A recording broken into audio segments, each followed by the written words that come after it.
BCom second semester business account पढ़ने वाले बच्चों का स्वागत है शंकर सर की क्लास में। आज हम जानेंगे एक ऐसा बड़ा क्वेश्चन जो 12वीं में मैक्सिमम 8 नंबर का आता था, पर देखा जाए तो वे 15 नंबर के लायक हैं।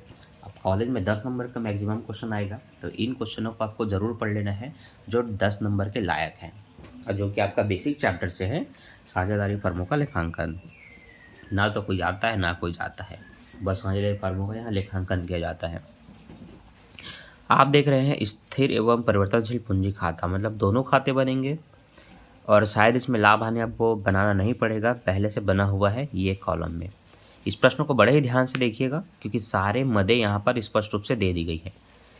हम देख रहे हैं उदाहरण नंबर 9। अनिल सुनील एक फर्म में दोनों पाते के अनुपात में लाभ हानि को बांटते हैं। 2 लाख 2 लाख है ना, हाँ 2 लाख 1 लाख की पूंजी लगाते हैं।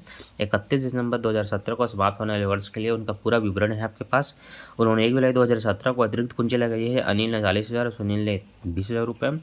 पूंजी पर ब्याज दोनों का 6% की दर से है। आहरण उनके 10,000 5,000 है। वेतन उनके 5,000 के मालिक को कमीशन है 2,000 रुपये और इसका 1,000 रुपये। वर्ष में लाभ का भाग है 4 और 2,000 रुपये। आहरण पर ब्याज निकल चुका है 200 और 100 रुपये। नीचे बोला है उक्त विवरण के आधार पर आपको तैयार करना है स्थिर पूंजी खाता और परिवर्तनशील पूंजी खाता। मैं बता दूं आपको, स्थिर पूंजी जब कैपिटल और फिक्स्ड जब होगा तो आपको एक करेंट अकाउंट बनाना पड़ेगा, और यहाँ पर तो दोनों बनेंगे ही बनेंगे। स्थिर पूंजी है तो, और यहाँ पर फिर केवल पूंजी खाता बनता है, तो टोटल आपके 3 खाते बनेंगे और एक कैलकुलेशन का कॉलम बनेगा जिसको देखकर आपको लग जाएगा कि हाँ ये 10 नंबर का है। देखो, सबसे पहले अगर हम स्थिर कैपिटल अकाउंट की बात करें तो यहाँ पर हम केवल पूंजियों को लिखते हैं।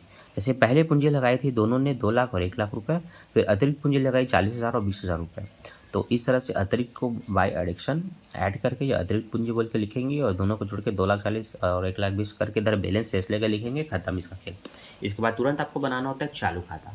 चालू खाता जब बनाएंगे तो बात बस यही ध्यान रखना है, वही दिनांक विवरण, एक की राशि अनिल की सुनील की, फिर दिनांक विवरण अनिल की राशि सुनील की राशि, दिनांक नहीं लिखेंगे तब भी चलेगा। ठीक है, आगे ध्यान दो। यहाँ क्रेडिट साइड से स्टार्ट करना होता है इस तरफ से।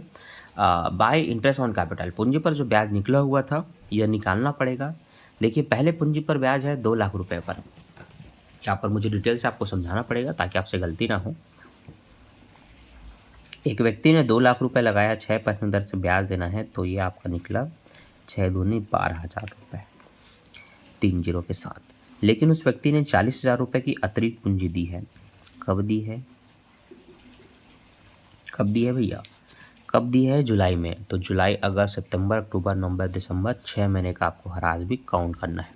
तो ये आपका नया चीज़ है। 6 कम 6 6 दूनी 12, 2 जीरो से 2 जीरो कट गए, 2 दूनी 4, अब आपके पास है 200, 6 दूनी 12 और 2 जीरो का 0। तो यहाँ पर टोटल आपका हुआ 13,200। तो यहाँ पर आप देख रहे हैं इंटरेस्ट ऑन कैपिटल 13,200। सेम इसी मेथड से जैसे हमने 13,200 निकाला, आपको निकालना है सुनील का। तो सभी के सभी बच्चे कॉपी उठाइए। सबसे पहले 1 लाख का 6% निकालिए, फिर उसके द्वारा दिए गए अतिरिक्त पूंजी 20,000 का 6% और 6/12 हाफ ईयर का इंटरेस्ट पर ब्याज निकालिए, कैपिटल पर इंटरेस्ट निकालिए और उन दोनों को प्लस करके यहाँ पर 100 कीजिए। ठीक है, ये काम आपके लिए है। यहाँ पर सैलरी है 5,000 केवल एक जने का, कमीशन है एक जने का 2,000, एक जने का 1,000 रुपये, और लाभ दोनों को मिला है अलग अलग, एक जने को 4,000, एक जने को 2,000। इस साइड क्या आता है? आहरण और आहरण पर ब्याज। आहरण है 10,000 5,000 और आहरण पर ब्याज है 200 100। इनके टोटल अमाउंट 24,200, इनके टोटल अमाउंट 9,600 में से इन 10,200 को घटाएंगे इसमें से, तो आपको लगभग 14,000 रुपये का बैलेंस मिलेगा। इसमें से 5,100 घटेगा तो 9 में 5 गया 4 और 600 में 100 गया 500, तो 4,500 समथिंग मिलेगा बैलेंस। इसके बाद ये होता है कंप्लीट, तो स्थिर पूंजी खाते थे। इसके बाद होना होता है अस्थिर पूंजी खाता।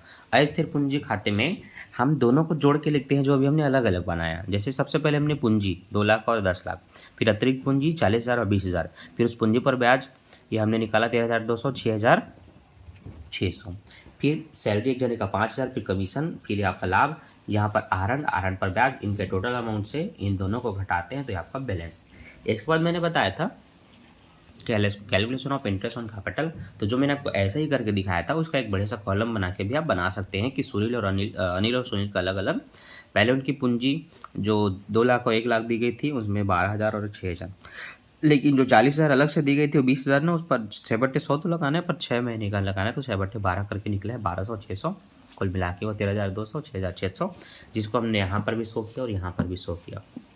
तो आप देख सकते हैं ये कंप्लीट वे क्वेश्चन थे जिसमें ये 2, ये 3, ये 4 तरह के खाते बने, और इसको तो मैं कहता हूँ 12 से 15 नंबर का होना चाहिए, लेकिन मिनिमम अगर आपका 10 नंबर का भी आना है हाईएस्ट नंबर, तो ये 10 नंबर के लायक है। इस तरह के क्वेश्चन को बनाइए अपने पुस्तक में। चैनल को सब्सक्राइब कीजिए, वीडियो को लाइक कीजिए और दोस्तों में शेयर कीजिए, ठीक है। कोई भी डाउट रहा कमेंट कर सकते हैं कि ये अमाउंट कैसे निकला या ये मुझे नहीं आता, हम आपको अलग से सेपरेट वीडियो में सिखा सकते हैं। बाकी लाइव क्लास भी आप ज्वाइन कर सकते हैं, जहाँ पर हम आपको बेसिक से इन सभी चीज़ों को सिखाते हैं। ऑनलाइन क्लास ले सकते हैं अगर आप टॉपिक वाइज सीरीज से पढ़ना चाहते हैं, बस 1 महीने के अंदर तैयारी करना चाहते हैं पूरे बिजनेस अकाउंट का, तो आप ऑनलाइन क्लास ज्वाइन कर सकते हैं, जिसकी कॉस्ट रहती है केवल 1,000 रुपये।